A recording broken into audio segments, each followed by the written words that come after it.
자, 수능 시험에 21번 문제 최고난도 문제로 출제되었던 문제이고요. 자, 문제 일부를 적어 두었습니다. 자, 가장 먼저 읽히는 개념어를 찾아보도록 할게요.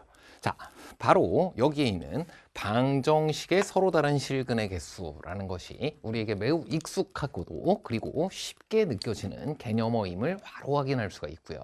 자, 수능 시험장에서는 가장 기본적인 것이 가장 결정적일 수밖에 없습니다. 자, 이것을 그냥 아예 적어서 붙여놔도 돼요.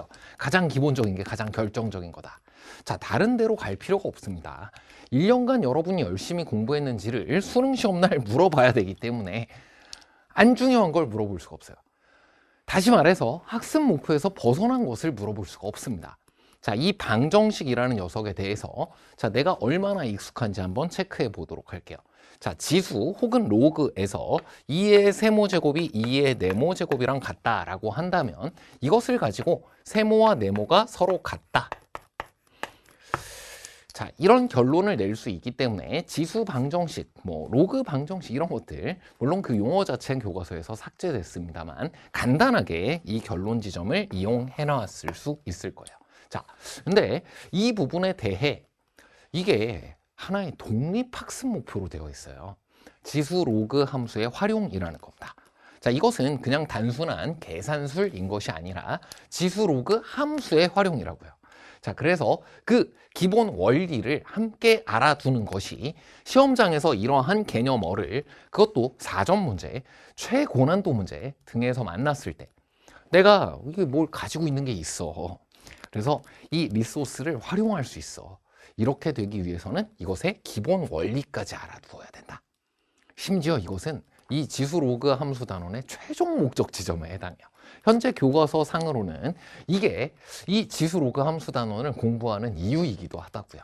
자, 이걸 여러 방법으로 설명할 수 있습니다만 가장 기본적으로 그냥 함수의 그래프의 개형 가지고 설명을 해볼게요. 자, 밑이 1보다 큰 경우, 즉 밑이 2인 경우 같은 경우 a의 x제곱 함수의 그래프를 그려보면 이와 같이 증가로 나타납니다. 자, 그리고 a가 0에서 1 사이인 경우 이 경우엔 이와 같이 감소로 나타나게 돼요. 자, 두 가지 경우 모두 1대1 함수입니다. 그래서 그냥 그림만 봐도 알 수 있어요. y로부터 x를 찾으면 하나씩만 찾아지기 때문에 y로부터 x를 찾으면 두 개가 찾아지는 게 아니라 하나씩만 찾아지기 때문에 이 값이 같으려면 세모와 네모의 값은 지금과 같이 동일할 수밖에 없다라고 말하게 되는 거야. 자, 근데 이게 2차 함수만 가도 삼각함수만 가도 다릅니다. 2차 함수 이렇게 생긴 거 많이 봤잖아요. 이렇게 생겼을 땐 함수값이 같아지려면 x값이 꼭 같아야 되냐? 안 같을 수가 있어요. 삼각함수만 해도 y값이 같으려면 x값이 하나만 생기냐? 같은 것이 아니야. 여러 개가 생겨. 대칭 주기성을 가지고 엄청 많이 생겨. 그래서 이런 함수냐? 저런 함수냐? 라는 것을 적절히 구분하라라고 하게 되면 기능적인 측면을 묻고 있는 2, 3점짜리 문제만 가능한 것이 아니라 지금처럼 4점 고난도 문제도 충분히 가능해지는 겁니다. 자, 지금 살핀 것 너무 기본적인 내용이에요. 하지만 그걸 떠올리고 그 방향으로 움직여줘야 수능 시험 최고난도 문제가 풀린다는 거예요.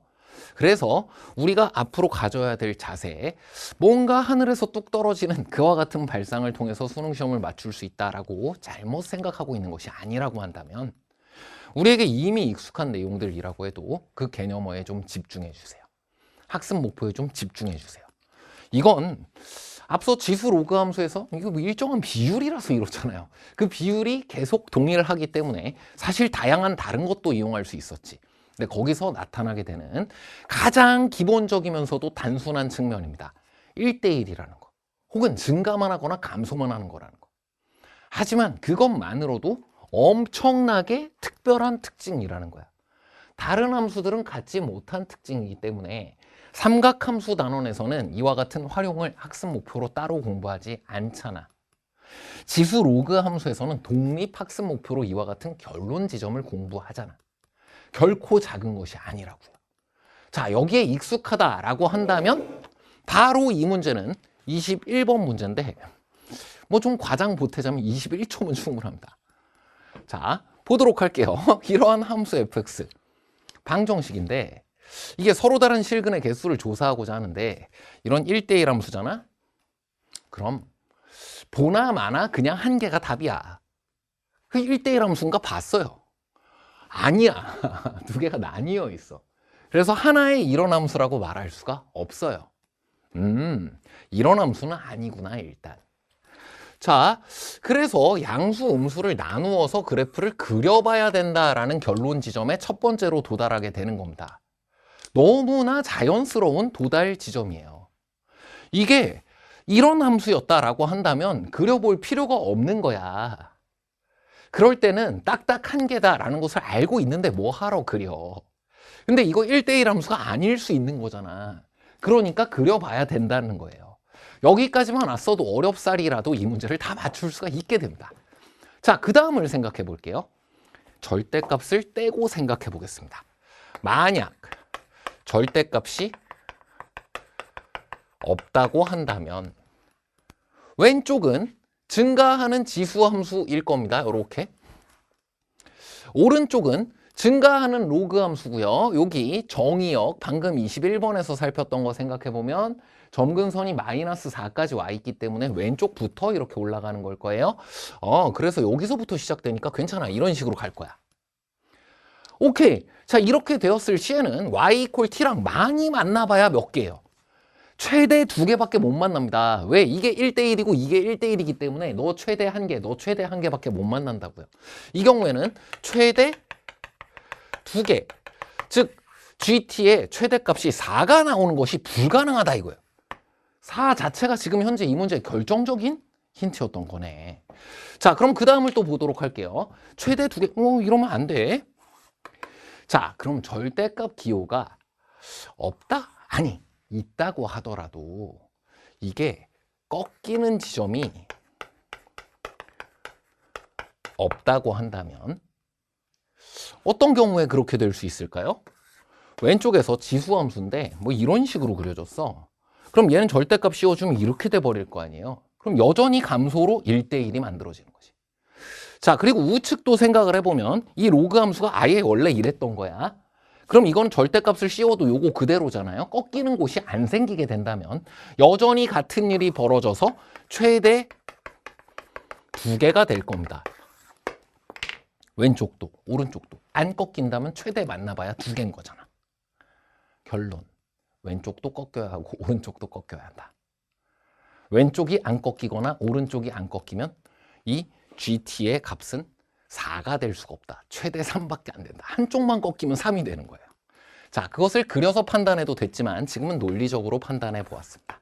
둘 다 꺾이기 위해서는 지금처럼 이 지수함수의 y절편 0을 대입했을 때의 값이므로 9-n입니다. 이건 0보다 커야 되고요.